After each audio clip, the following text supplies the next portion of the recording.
വീട്ടുകാർക്ക് സർപ്രൈസ് നൽകാൻ വേണ്ടി വന്ന യുവാവാണിത്.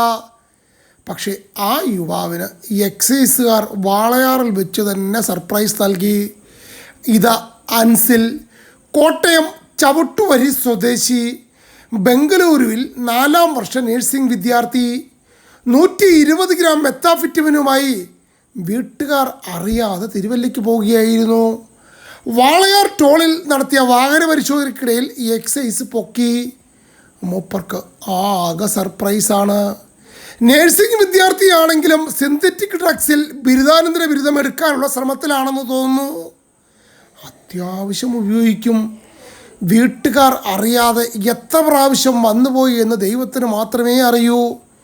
വീട്ടുകാർ കഷ്ടപ്പെട്ടാണ് പഠിപ്പിക്കുന്നതെങ്കിലും ബംഗളൂരുവിൽ ലാവിഷ് ജീവിതമാണ് അൻസിൽ നയിക്കുന്നത്. എന്തായാലും അൻസിലിനെ എക്സൈസ് പിടികൂടിയത് ബെസ്റ്റി അറിഞ്ഞിട്ടില്ല. അതിനെ അവർ സർപ്രൈസായി അറിയട്ടെ.